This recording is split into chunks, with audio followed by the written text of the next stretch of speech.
Alright, I'm going to talk about Batman Assault on Arkham. This is the whateverth number in the DC series of animated films. And the thing that sets this one apart is that it's set in the same continuity as the Arkham video games. Now, the thing about that is the connection is incredibly superficial. Like, a couple of minor characters have the designs from the game. That's pretty much it. There's really nothing revealed about the inner workings of the universe. There's no reason if you haven't played the games that you can't watch this, and there's no reason if you have played the games to watch this, unless you like fucking awesome movies, because this movie's fucking awesome.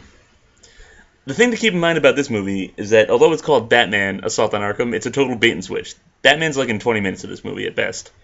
The real stars are these guys over here, the Suicide Squad.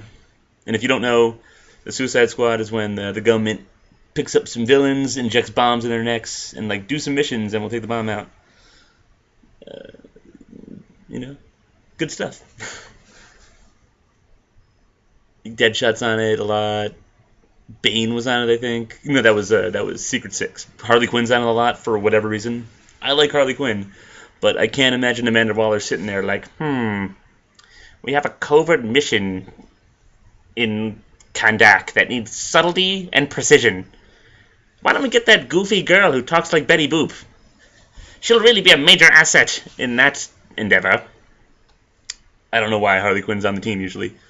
Except in this movie. In this movie, the plan is they have to break into Arkham to steal some a hard drive or whatever with info on it that the Riddler stole. Harley would actually be a major asset in that. She knows all the little ins and outs. She's crazy enough to get him through, but not so crazy that she'll stab him in the back. Unless she runs into Joker, which, of course, she does. If you like Harley Quinn, I would highly suggest checking this movie out, because she's really the star of this movie. She steals the entire show. She has the funniest lines. Not a lot of big action beats for her, but, I mean, you don't bring Harley along for the action. You bring her along for the yucks. She has this weird romance with Deadshot, which is kind of weird. But other than that, she is... she actually is, almost the emotional center of this film, because the film is pretty much just a straight heist movie most of the time, but towards the end, Harley has to make a choice between Joker and her new friends, and when she does pick a side, and it's never quite stated if she picked the side because she wanted to, or she picked that side to protect the other side, or it's very open to interpretation what you want to think Harley was doing and why. Who else? So Harley's very good. She's very funny. Who else is on the team? Yeah, Captain Boomerang's on the team. He's a Flash villain. I love the Flash villains, and he's just an asshole in this movie. It's very funny. He gets into a dart game with Deadshot, where they're both trying to kill each other. It's kind of cool. In the commentary, they mention that there's a scene where Batman was going to throw a bunch of batarangs at him, and he was going to catch him out of the air and throw him back. And I'm like, why'd you cut that? The one cool thing that he got to do in the movie. And they're like, nah, let's just have him be an incompetent asshole. But I don't mind. I like my characters incompetent and asshole-ish. Black Spider's on the team. He's a ninja. He's competent, but very little personality. Standard ninja, whatever. But he is involved in probably the funniest joke in the movie. So, he's got that going for him. Rounding out the team is King Shark and Killer Frost. They're kind of funny because they're the most unsympathetic, inhuman members of the team. But they actually have this little kind of quasi-romance, or at least a brother-sister kind of thing going on that's really funny. It brings a lot of character. It gives them a lot of character with a little screen time. It makes you really, really like these two characters that I don't think anyone really cares about, and it's like, oh man, they're awesome in this movie. They should be in more stuff.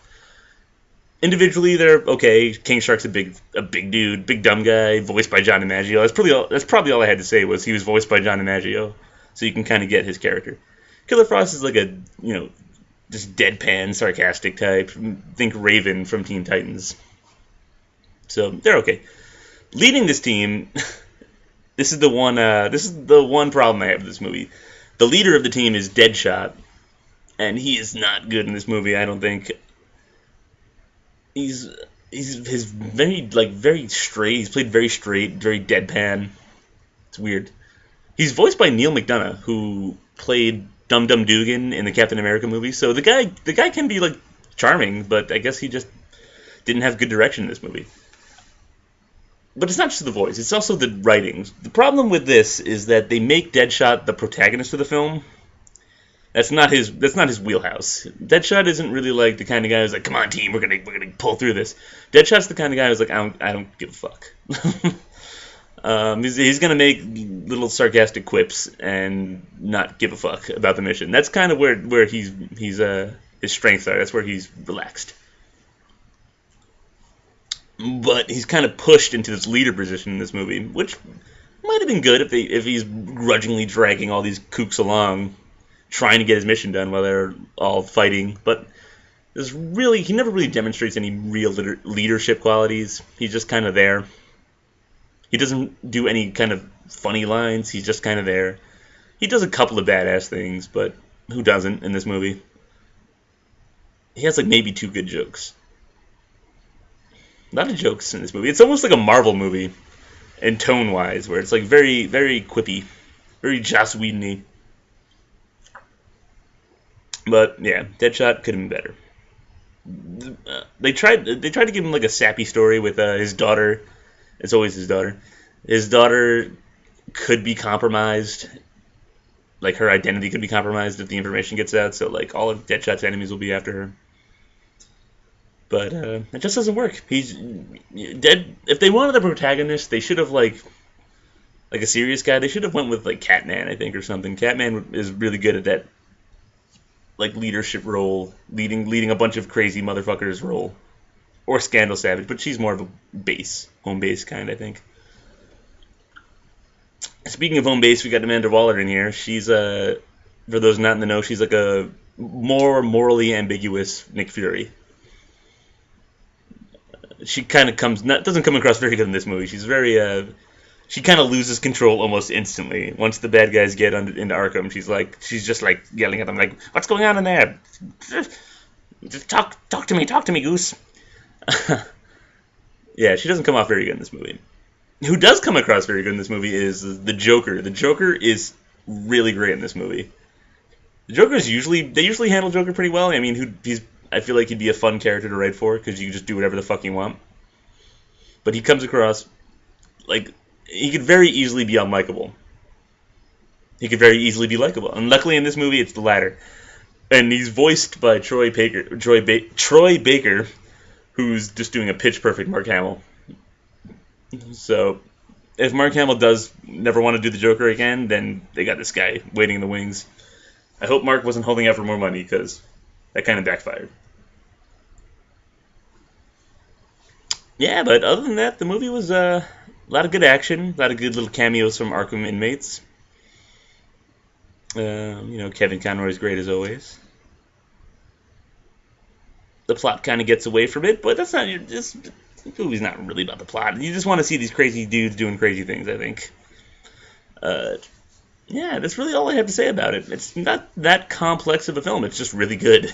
Iron Man's not that complex of a film, but it's really good. And so this one, I would suggest if you, I bought it because I'm a loser, but if you don't want to, if you can find it somewhere, like on the internet, or like at a library, I guess. Do libraries still exist? I would definitely check it out if you get a chance. Like, if you want to come to my house and watch it, let me know. Text me. I'll see you guys.